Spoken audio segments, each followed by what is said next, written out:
Hello everyone and welcome back to Let's Play The Legend of Zelda Ocarina of Time.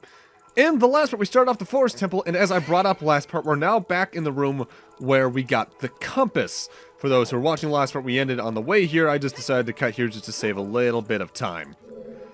As now that we have some extra keys and we've gotten everything we really can in the previous areas, it's now time for us to continue past the second Po room into another Wallmaster room.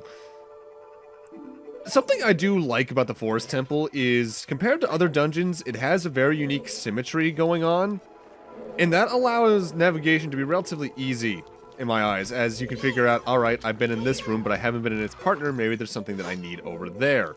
Later dungeons generally aren't symmetrical like this, therefore navigation is a lot more, okay, I guess I haven't been in that area yet, so I'll get there eventually, kind of navigation.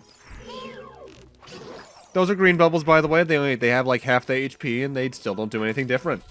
They tend to stay more in one area compared to other ones, too. Alright, now this is the equivalent room to the giant maze we were in earlier. What we have to do in here, there is a frozen eye switch on the far corner.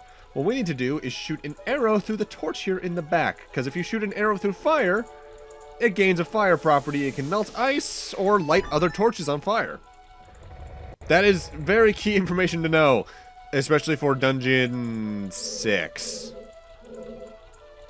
It's weird because numbering dungeons in this game is weird because technically speaking it's 1 through 9, technically 10.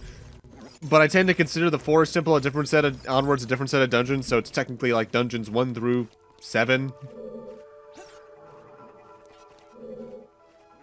So one thing I'll give future Zelda games, they tend to do dungeons, if they still do them in 2 phases, they feel more cohesive in how much of a whole they are, because like they all have small keys, they all have little things along the way to get. It's a lot more samey, so to speak. Link, watch out! The ceiling is falling down! I can see that, Navi. If you get trapped below the ceiling when it falls down, it's not an instant kill, you're just sent back to the start of the room with some HP lost. It's sort of like falling into a bottomless pit in this game. It's considered a void out, and you just lose some HP. Rude. This is also one of the few times in the game where the camera's angle is just outright set. Most of the time, the camera's not free roaming, because obviously no analog stick, or right analog stick at least. But you can generally get a good idea of where it's going just because it tries to generally aim behind Link. And if it's not, you can control it yourself just by setting it behind you with Z. But that's one of the few cases where it's outright set. And if I recall correctly, in the game's programming, there's files for other camera settings like that that just weren't used, like in the Great Deku Tree, even. Alright, now we're in the room where we need to get the third Po, and it's a relatively self-explanatory place. We need to push these blocks so that they complete the image of the third Po sister. This one, I believe, is Amy. I know you could easily just check these names by Z-targeting onto the pose during the fight and checking with Navi. But I've dedicated myself to not really doing that much because there's not much point in their flavor text when either it doesn't explain their weakness at all, or I can do a better job of saying it in a shorter time span. Generally speaking, the block placement here is random, but they're always so close together that you shouldn't really run out of time unless things go really, really wrong. But this is just another Po sister fight, so it's the exact same thing, just with a bigger room, really. 3 jump slashes, 5 arrows, all the same. It goes down pretty quickly. Thankfully, though, the length of time between the third Po sister and the fourth one is absolutely negligible, really. As, if you're remembering the layout, we are relatively close to the center of the Forest Temple. In fact, dare I say, if I recall correctly, it's right through this door. Alright, it's through a hallway through this door. I forgot about this hallway. I also recommend picking up any health you see, because we are still getting close to the boss fight, and you want to be as high health as you can for that. But in the center of this room, and crying or something, is the fourth Po sister. I can't backflip over this, really. This is Meg, / Margaret, depending on the translation, I believe. Her fight's the only one that's any different, as she splits into 4 clones. She's then going to be teleporting around you, and they're all going to hover around you in a circle. The real Meg, upon forming, will rotate in a circle. So as long as you keep the camera unlocked onto anything, you can get a view of all 4 Megs as they come into view, and find the real one, Z-target onto it, shoot it with an arrow or jump attack, and rinse, repeat. Honestly, it's the easiest of the 4, but it's also the most interesting because it's at least doing something that's not just a different-looking Poe fight. Also, this is the luckiest I think I've ever been with her teleporting right in front of me. Generally speaking, in my previous experience, she tries to teleport behind you, but not so much here. And that's all 4 torches lit, so the elevator in the center rises once again. I don't know why, I always find being on top of this thing funny. But if we get on the elevator, we are now taken down low to an even lower floor than we've ever been to. This is the 2nd basement floor. This place works as a giant rotating wheel with 2 slabs we need to push. If you look at the map, the boss is to the north, but there is a chest to the southwest, and there's also a sculpture in this room to the absolute south. You're supposed to just kind of push them all back and forth to figure out what goes where, but I'll be real with you, especially because you need to open these 2 switches that are on the northwest and eastern passageways, I believe. You just can push these slabs in a circle counterclockwise, and you will get through this no problem. There's actually no real puzzle here. This room has always been a bit odd to me for that reason, though. As it's such a unique set piece in the game, there is literally nothing else like this in the game. That it feels like either they had more ideas for this kind of concept they just never got to implement, or this was originally meant to be some other bigger part of the dungeon that they also just couldn't either make work right or didn't have the time for. Dungeon design's always one of those things in a Zelda game I'm interested in, just because what goes into making a dungeon good, what goes into making them the proper length and difficulty. They're the key parts of Zelda games that's not an overworld, so I can't help but wonder how much goes into designing each one. I know there's that really cool Boss Keys YouTube series where that one guy goes all in depth about the true pathways of a dungeon, how many split paths there truly are, how many options there are. That's really cool. Although I don't think I've watched one since maybe Minish Cap. So I honestly cannot recall too much about them. I love his graphics though. His graphic design and motion graphics work is excellent. With that, though, we've pressed every switch in the room, so now we can finally head north to the boss fight. Whenever you see a door like that, that is the boss key door. If you see that and you don't have the boss key, either you're too early in the dungeon to get there, or you missed the boss key earlier on. And welcome to the boss room. This is actually one of my favorite boss rooms in the game because it's a giant art gallery, and I just really like the look of this. Hello? Boss fight? Maybe I came in at the wrong time. I'll come back with an appointment later.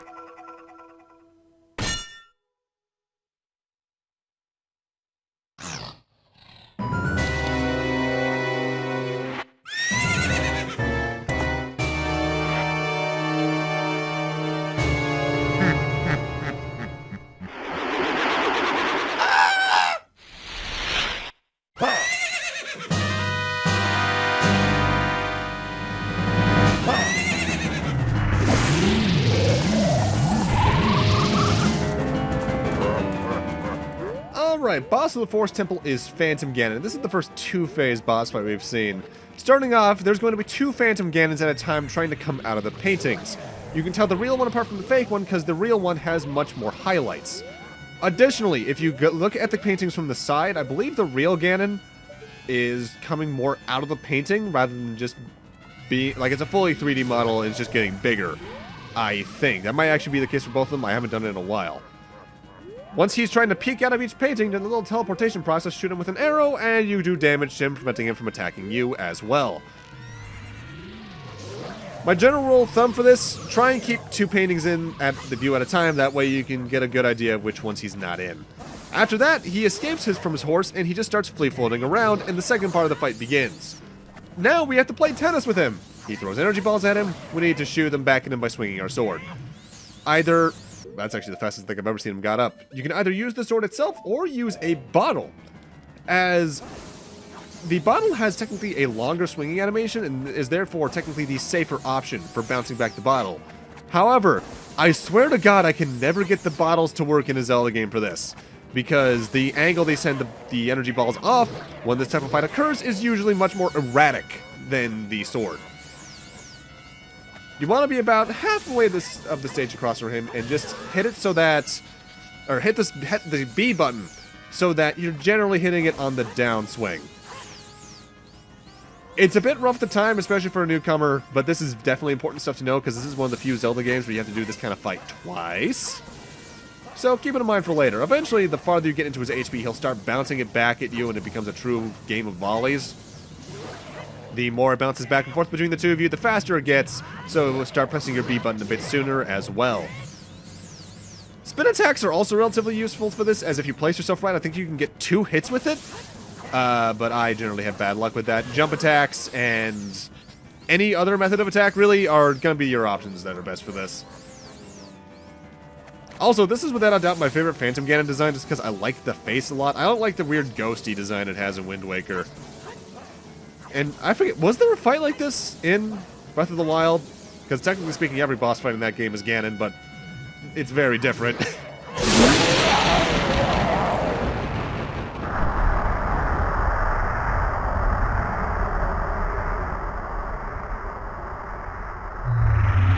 Hey kid, you did quite well. It looks like you may be gaining some slight skill. But you have defeated only my Phantom. When you fight the real me, it won't be so easy. What a worthless creation that ghost was. I'll banish it to the gap between dimensions.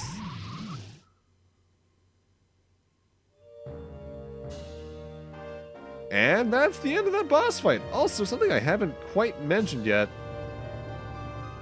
And that's the end of that boss fight, and we also get the heart container as usual.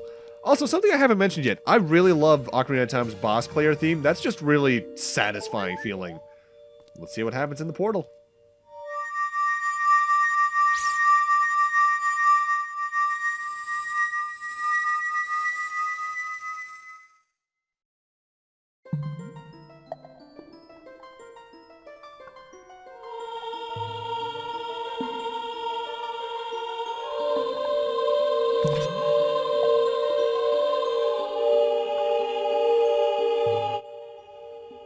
Thank you. Because of you, I could awaken as a sage. I am Saria, the sage of the Forest Temple. I always believed that you would come, because I know you. No. You don't have to explain it to me. Because it is destiny that you and I can't live in the same world. I will stay here as the Forest Sage, and help you.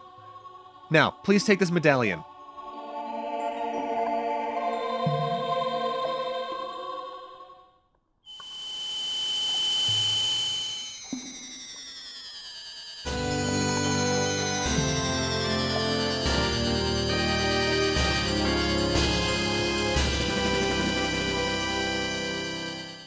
You receive the Forest Medallion. Saria awakens as a sage and adds her power to yours. Saria will always be your friend.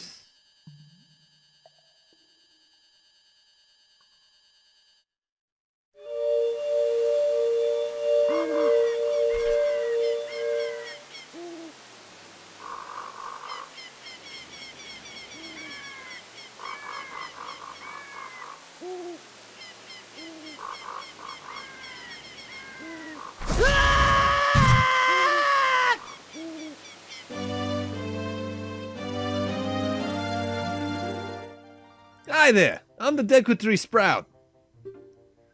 Because you and Saria broke the curse on the Forest Temple, I can grow and flourish. Thanks a lot. Yeah, hi there. Hey, have you seen your old friends? None of them recognize you with your grown-up body, did they? That's because the Kokiri never grow up. Even after 7 years, they're still kids. You must be wondering why only you have grown up. Well, as you might have already guessed, you are not a Kokiri. You're actually a Hylian.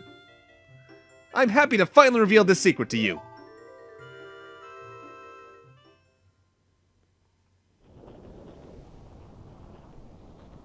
Some time ago, before the King of Hyrule unified this country, there was a fierce war in our world. One day, to escape from the fires of the war, a Hylian mother and her baby boy entered this forbidden forest. The mother was gravely injured. Her only choice was to entrust the child to the Deku Tree, the guardian spirit of the forest.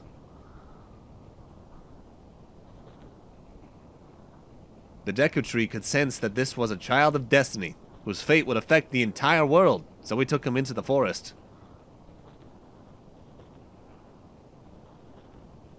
After the mother passed away, the baby was raised as a Kokiri, and now, finally, the day of destiny has come.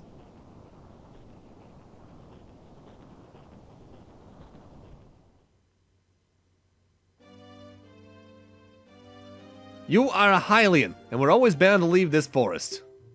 And now, you've learned your own destiny. So you know what you must do. That's right, you must save the land of Hyrule. Now, Link, break the curses in all the temples, and return peace to Hyrule. Alright, so are you technically my dad again, my cousin, my uncle? Very confused on the relationship these characters should have here. But life is now back in Kokiri Forest, the monsters are all gone, you can now safely enter your house here if you already did the thing I did in part 15 or so, and go see the cow you won from Lon Lon Ranch. And we can also now safely take this magic bean leaf. Now, compared to the other magic bean leaves we've taken thus far in the adult timeline, this one doesn't really go anywhere. It leads you all over the forest, so in the case you want to easily get to Lost Woods, you can track all the way across the map for some reason to get there. There's no real point to this besides easy access to, I think, like 25 rupees. Or something like that, however much is up here. 31. Not worth it, given that I probably paid more than that for that specific bean.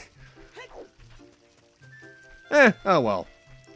With that, though, let's now head back to the Temple of Time, because I believe Sheik mentioned something about coming back there after rescuing the Forest Temple.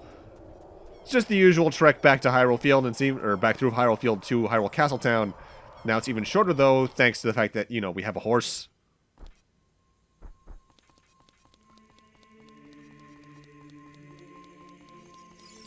Still eerie as ever in here, though. Get used to that, because this music never changes.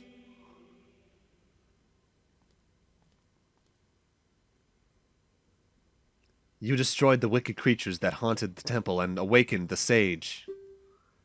But there are still other sages who need your help. In order to awaken all the other sages, you must become even more powerful. You must travel over mountains, underwater, and even through time. If you want to return to your original time, return the Master Sword to the pedestal of time. By doing this, you will travel back in time 7 years. The time will come when you will have to return here quickly. I will teach this to you for when that time comes. The song to return you to the Temple of Time, the Prelude of Light.